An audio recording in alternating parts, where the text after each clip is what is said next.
ஓம் ஏகதந்தாய தத்புருஷாய வித்மகே வக்ரதுண்டாய தீபகதன்னோந்தி பரசோதியா. Next gen நேர்கள் அனைவருக்குமே கோடான கோடி நமஸ்காரங்களை தெரிவித்துக் கொள்கிறேன். இது செப்டம்பர் மாதத்தினுடைய சிறப்பு யோக பலன்கள் உங்களுக்காக துல்லிதமாக செப்டம்பர் 1 முதல் செப்டம்பர் 30 வரை. இதற்குரிய தமிழ் தேதி ஆவணி 15 முதல் புரட்டாசி 13 வரை. ஆக இந்த ஆவணி மாதமும் புரட்டாசி மாதம், அதாவது பார்த்தீங்கன்னா ஆங்கில மாதப்படி 9வது மாதம் திரிகோண மாதம் என்று, அதாவது ஜாதக பலன்கள் திரிகோண ஸ்தானம். அதாவது திரிகோணம் என்பது உயர்ந்த ஸ்தானம்.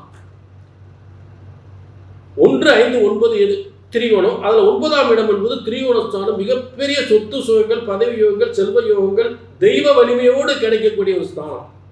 அப்படிப்பட்ட 9வது மாதம் என்று சொல்லக்கூடியது. அதே போல தமிழ் மாதமும் ஆங்கில மாதமும் இரண்டும் அற்புதமாக ஜோதிட சாஸ்திரப்படி இணைந்தே பலன்கள் வருகிறது. இப்போ நீங்க வரிசையா என்னங்க, தை, மாசி, பங்குனி, சித்திரை, வைகாசி, ஆனி, ஆடி, ஆவணி, புரட்டாசி, என்னாச்சு 9 ஆச்சா? அப்ப ஆவணியே புரட்டாசி சேர்ந்தது தான் அப்ப பலன்கள். அப்ப திரிகோண பலன்கள் அமைஞ்சிருது. புரிஞ்சுட்டீங்களா? அப்ப அந்த காலத்துல சாஸ்திர சம்பிரதாயம் ஆங்கில மாதமும் தமிழ் மாதமும் சாதாரண பலன்கள் அல்ல, இறைவன் போட்ட விதி இது. புரிஞ்சுட்டீங்களா? அப்ப ஆங்கிலப்படி தையிலிருந்து பார்த்தாச்சுனால 9வது மாதம், அதாவது 1வது மாதம் 9ஆம் மாதம் ஜனவரி மாதத்துல தான் தையே பிறக்குது. பாருங்க, ஜனவரியில தை, நமக்கு தை பிறந்தால் வழி பிறக்கும் என்பது ஜனவரி மாதம் பிறக்குது. இப்போ 9ஆம் மாதம் என்பது அப்படியே பார்த்தீங்கன்னா புரட்டாசி மாதம் வந்துடும், 9ஆம் மாதம். அப்ப திரிகோண பலன் இது. அப்ப திரிகோண பலன்ல உலகத்திற்கு ஒரு தெய்வ குழந்தை அவதரிக்கிற ஒரு மாதம். அதே போல பார்த்தீங்கன்னா ஒரு தெய்வ குழந்தையாக விநாயகர் சதுர்த்தி, அதாவது விநாயகர் பெருமான் அவதரித்த காலம். அப்ப எல்லாருக்கும் பார்த்தீங்கன்னா இந்த தெய்வ குழந்தை பிறக்கக்கூடிய ஒரு நேரம். புத்திர பாக்கியம் இல்லாதவருக்கு ஒரு புத்திர பாக்கியம் பிறக்கக்கூடிய நேரம். அதே நேரம் புதிய தொழில் தொடங்குவதற்கு வியாபாரம் விருத்தி ஆகக்கூடிய அந்த விநாயகர் சதுர்த்தி என்று, அதாவது செப்டம்பர் 14ஆம் தேதி வருது. புரிஞ்சுட்டீங்களா? செப்டம்பர் 14ஆம் தேதி விநாயகர் சதுர்த்தி. புரிஞ்சுட்டீங்களா? ஆக புத்திர பாக்கியம் இல்லாதவருக்கு புத்திர பாக்கியம், தொழில் விருத்தி அடையக்கூடியவர்கள் தொழில் விருத்தி, புதிய வியாபாரம் தொடங்கக்கூடியவருக்கு புதிய வியாபாரம் தொடங்கக்கூடிய அற்புதமான விநாயகர் சதுர்த்தி கொண்டாடுகின்ற திரிகோண மாதம். ஆங்கிலத்திற்கும் தமிழுக்கும் சேர்ந்த அற்புதமான திரிகோண மாதம் என்று சொல்லப்படுகின்ற சரியான விளக்கம் இது. ஆக இது உங்களுக்கு ஒரு தெய்வ அனுகூலத்துடன் சித்தர்கள் சொன்ன முறைப்படி இங்கே பலன்கள் சொல்லப்படுகின்றன. பிரம்மனால் எழுதப்பட்டது உங்கள் தலையெழுத்து.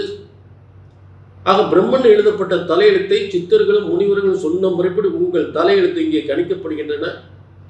ஜோதிடம் என்பது இறைவனால் படைக்கப்பட்டது. பிரம்மன் உங்கள் தலையெழுத்தை எழுதியிருக்காரு.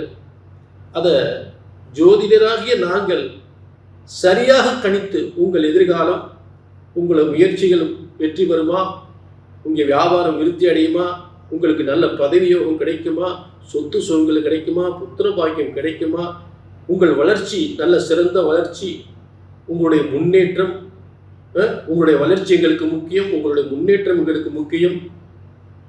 புரிஞ்சுட்டீங்களா? ஆக உங்கள் தொழில் விருத்திகள் எங்களுக்கெல்லாம் ரொம்ப முக்கியம். அப்போ இது போன்ற துறையில் நீங்கள் அனைவருமே சிறந்த சாதனை புரிய வேண்டும். அதற்கு ஜோதிடம் ஒருபோதும் தப்புவதில்லை, தவறுவதில்லை. பிரம்மனால் எழுதப்பட்ட தலையெழுத்து. புரிஞ்சுட்டீங்களா? ஆக ஒரு ஜோதிடத்தின் பலன் சொன்னது நடக்கவில்லை என்றால் ஒன்று உங்கள் ஜாதகம் தவறாக இருக்க வேண்டும், இல்லை என்றால் ஜோதிடராகிய நான் தவறாக இருக்க வேண்டும். ஆக பிரம்மன் போட்ட உங்க தலையெழுத்து, அதை சரியாக கணித்தால் சரியாக நடக்கும்.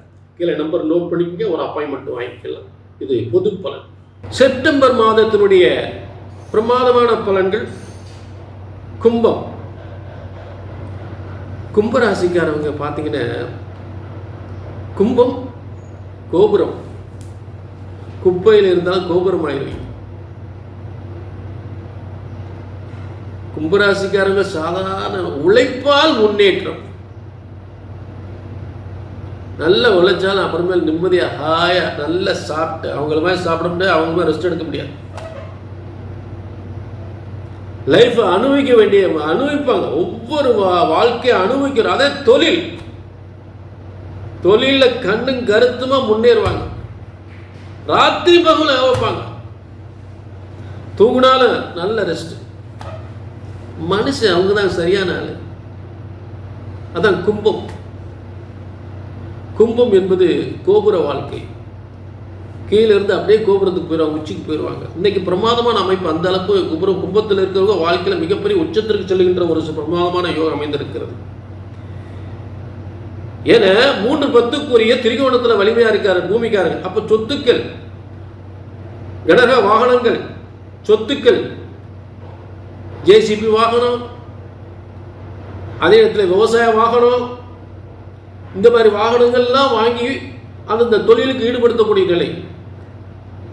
அதே டிராவல்ஸ், பஸ் வாங்க, ஜேசிபி வாங்குவாங்க.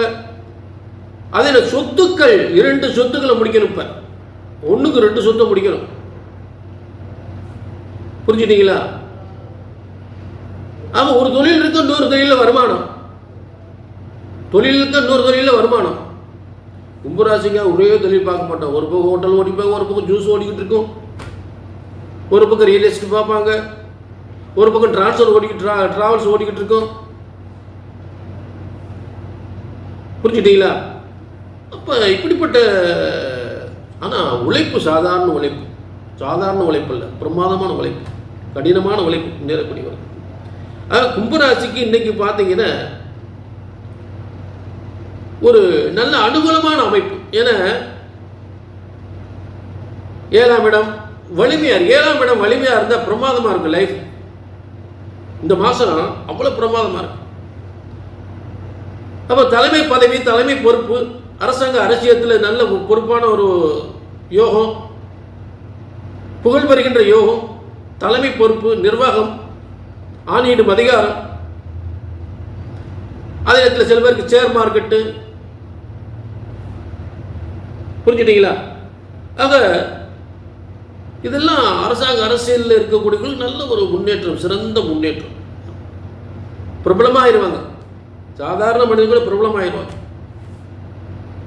சரி, அடுத்து வேலை. சில கும்பராசியை படித்த பிள்ளைகளுக்கெல்லாம், கொஞ்சம் வயசு பிள்ளைகளுக்கு நல்ல வேலை வாய்ப்பு கிடைக்கும். நல்ல வேலை வாய்ப்பு, படித்த பிள்ளைகளுக்கு நல்ல திருமணம், கொஞ்சம் வயசு வேலை, நல்ல ஏற்கனவே வேலையில் இருக்கிறவங்களுக்கு ப்ரொமோஷன் கிடைக்கும். ப்ரொமோஷன், அந்த மகிழ்ச்சியாலே நல்ல திருமண வாழ்க்கை, நல்ல அழகான மனைவி, நல்ல பெண்கள், நல்ல பெண் யோகம், திருமண யோகம். ஏன்னா சுக்கிரன் வலிமையா இருக்கார் துலா ராசியில். 9ஆம் திரிகோணத்தில் வாழ்ந்தால் நல்ல திருமண வாழ்க்கை அமையும், சொத்து சுகத்தோட பிரமாதமா அமையும். புரிஞ்சுட்டீங்களா? வேற என்ன வேணும்? எல்லாமே டாப்பா இருக்கு. அதே நேரம் இது பொதுவான பலன். கும்பராசினியர்களே, உங்க தனிப்பட்ட ஜாதகத்தை பார்க்கணும்னா கீழே நம்பருக்கு நோட் பண்ணிக்கோங்க, ஒரு அப்பாயின்மெண்ட் வாங்கிக்கோங்க. இது பொது பலன். ஆனா பிரம்மன் உங்களுக்குன்னு ஒரு தலையெழுத்து எழுதியிருக்கிறார். ஆனா நல்ல கவனிக்க, ஜோதிட சாஸ்திரம் உங்க தலையெழுத்த பிரம்மன் எழுதியிருக்கிறார். பிரம்மனால் படைக்கப்பட்ட ஜோதிட சாஸ்திரம் ஒருபோதும் தப்புவதில்லை, தவறுவதில்லை. ஒரு ஜோதிடத்தின் பலன் சொன்னது நடக்கலைன்னா திரும்ப சொல்றது அதுதான். திரும்ப நான் சொல்றது அதுதான். ஒரு ஜோதிடத்தின் பலன் சொன்னது நடக்கலைன்னா ஒன்னும் உங்க ஜாதகம் தப்பா இருக்கணும், இல்லாட்டி ஜோசியம் தப்பா இருக்கணும். ஏன் இதை திரும்ப சொல்றேன்னா அதுதான உண்மை. பிரம்மன் போட்ட விதியை சரியா கணிக்கிறது எங்களுடைய கடமை. அப்ப எங்க கடமையில தப்பானா நாங்க சரியா இருக்கு, உங்க ஜாதகம் தப்பா இருந்தா அப்ப 2 பக்கம் தப்பு. ஒன்னு அங்கிட்டு தப்பா இருக்கணும், இங்கிட்டு தப்பா இருக்கணும். நடக்க வேண்டியதை சரியாக கணித்தால் சரியாக நடக்கும். கீழே நம்பருக்கு நோட் பண்ணிக்க, ஒரு அப்பாயின்மெண்ட் வாங்கி.